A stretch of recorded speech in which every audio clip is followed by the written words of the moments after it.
Yes, Anyway, Raven. naging usap-usapan si Kim Chiu matapos akusahan ng isang netizen na pinariringgan daw niya si dating Pangulong Rodrigo Duterte sa kanyang spill sa It's Showtime. Sa kanyang segment, base niyang sinabi, deserve niyong the best back sa buhay.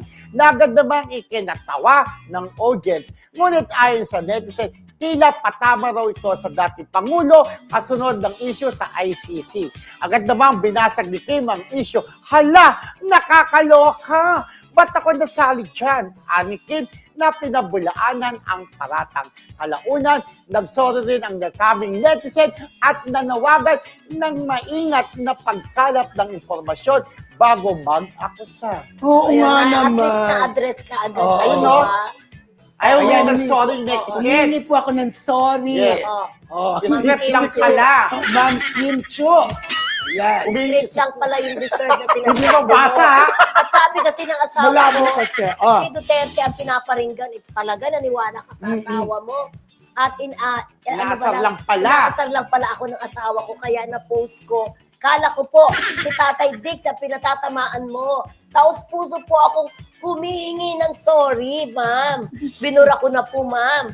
Yun, buti na lang daw di galit sa Ang kanya. layo naman kasi, di Hindi ba? kasi, ano Ano kung doon ka? yung sa ano ng It's Showtime, yung sa segment nila ng Resbakan, Oo. parang deserve Oo. ng mga bumalik Oo, sa tamang doon panahon, Sa tamang parang panahon. Deserve nyo na may pakita ulit yung talent. Kasi Yes. hindi pa naman siya tapos magsalita. Sabi, Correct. ito ay pagpapatuloy ko. Deserve na rumesback. Parang gano'n. Rumesback para kasi sa buhay, di ba? Kasi same day ba yun yung nahuli si Oo, Pangulong oo, Duterte. oo. Parang sinasabi, deserve niya na mahuli. Hindi naman po ganyan si Kim Yan ang Chiu sinasabi para natin na magsabi. At saka he unang- was una. taken out of context. Oo, at di saka ba? unang-una kung mali ako, ay tama Oo, niyo oo, ako. May binabasa siyang speech, Yes, di ba? meron. Oo. Oo. Hindi nang galing mismo kay Kim Oo. Chiu yun. At saka Sa hindi totoo talaga lang. para kay... Oo, hindi Oo. talaga. Galing yun sa patukoy yun doon sa kanilang Segment, segment. sa mga na resbacker. TNT doon sa mga resbackers. Oo, Kasi oo. sa mga hindi po nakakapanood ng TNT singing contest nila, yung mga hindi nanalo noon, Oo. bumabalik. Bumalik. Oo. Sa Ayaw naman TNT. natin sabihin na talunan, di ba? Oo. Yung mga hindi pinalad noon, bumabalik. Bumab- Ruberes, baka doon deserve. Na Sabi makabalik. ni Kim na deserve nilang At saka, makabalik. at saka alam naman natin ang Oo. personality ni Kim. Oo naman. Gusto po niyan good vibes lang. Oo. Yung Ayun. mga ganyan-ganyan. After sinabi niya, G na G Oo, lang. kaya Sabi niya nga. sa post niya, G na G. Parang good vibes lang dapat yung hindi naman siya yung magpapatama. Tsaka sabi Hindi niya, yung personality yun. sa dami na daw ng ginagawa niya, di ba? Oo, isipin pa ba niya yun? Tsaka parang, Diyos ko, ang dami ng problema sa mundo. Ang dami ng problema sa Pero, Pilipinas. pero- Papasok pa si Kim doon. Pero at least, ang malaga, in-admit nung netizen yung pagkakamali niya, binuran niya na yung post niya kay Oo, kaya, kay Kim di ba? Chiu. At yung kaniyang maagap din ng kanilang mga fandom, ha? Mm-mm. Sila isa-isa yung mga grupo, yan, like mga K-Pao, Team of Abroad Official, Kay Emily yung Gomez, iba hello, pang mga Emily K-Pao, Gomez! International, naglabas sila nung kanilang official statement ng K-Pao United also, no?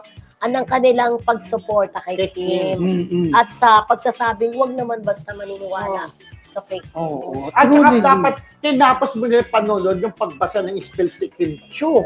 Di ba? Eh yung isang netizen, ma, si Kim Chiu nagpaparinig kay kay Digong. Sabi niyang gano'n.